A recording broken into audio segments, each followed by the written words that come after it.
Come with me to Costco to look for healthy foods. We're here at Costco, and I'm gonna go down this protein aisle and try to find you guys some healthy snacks and foods. One of the things you asked me to review were the oats overnight, not to be confused with overnight oats. And so what this says here, it says add milk and refrigerate. So whatever the ingredients are gonna be, remember you have all the sugars, the carbs, the fats, the calories from the milk as well. We have two different types. I'm gonna look at the cookies and cream because the calories are a little bit less. 6 grams of fat, 41 grams of carbs, 20 grams of protein. It's a lot of carbs, very little fat. I like that. This is definitely something to have if you're going to do like an athletic sport or you're trying to get fueled up to go to the gym. Gluten-free whole grain rolled oats, but not non-GMO and not organic. So most likely sprayed with glyphosate, which is an herbicide that has been linked to cancer. I'll link the studies, but the short version is Monsanto just paid out $11 billion in settlements because glyphosate is linked to cancer, even though the FDA still approves it. Okay, next down the line, chocolate cookie crumbs. So we've got tapioca starch, sugar, sunflower oil. So we have a seed oil in here. I've talked about seed oils. They're not terrible for us. They're just in everything. Maple sugar, so more sugar, natural flavors. It can be good, but it's hard to really know what's in there. And it's sweetened with monk fruit. Because of the seed oil, and because it's not non-GMO and it's not organic, when it comes to oats, this is going back for me. I see Isopure, which you've also asked me to review several times. It's got 25 grams of protein per scoop, only 1 gram of fat, and 0 added sugar, 0 carbs. Whenever I see this on a protein, I get a little wary. At the top, everything looks okay, but right there at the bottom, one of the last ingredients we see is sucralose. It's an artificial sweetener that is Splenda. In a 2022 study, it was an epidemiological study done over 8 years with 103,000 people. Sucralose was linked to higher incidences of cardiovascular events and cerebrovascular events, and that was with normal ingestion amounts. So this is something that I try to stay away from. So this is going back as well. Don't worry, we'll find something. I found the IQ bars, another one you guys were asking for. At first glance, everything looks okay. We're going by net carbs here. I have hair on my nose. The FDA does not recognize net carbohydrates, and there is no legal definition, so don't always trust them. There's 3 different bars, between 170 and 180 calories per bar. The macros aren't terrible. They're very close together, so I like to see separation in fats and protein, but these aren't super high amounts of anything, including the protein. It's only 12 grams. Lion's mane, they're studying it right now as an Alzheimer's treatment, a potential Alzheimer's treatment, so this is very good for the brain. It's sweetened with stevia, which is a natural sweetener. So these pass the ingredient test, and again, I love that it's non-GMO, love that it's gluten-free, vegan. I'm gonna give them a try. Usually I dive right for like chocolate and sea salt. I'm gonna try the almond butter. Looks very doughy.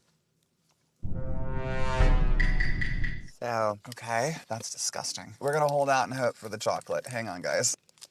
Better. There's some strange flavoring going on here. I can't figure out what it is. Maybe it's the lion's mane itself that's causing some issues with the taste. Something is not adding up. It tastes a little off. It's got this kind of sweet and savory taste all at once. Very chalky, strange taste. This might be like a return to Costco, to be honest. I was really hoping this was gonna be a win for you guys. It's not terrible, but it's just not fantastic either. So I don't know. If you catch them on a taste test at Costco, I'd say try them. You know, the ingredients do check out. The macros are not phenomenal, but they're not terrible, and the taste is just a little something to be desired. I think IQ Bar needs to go back to the drawing board with taste, so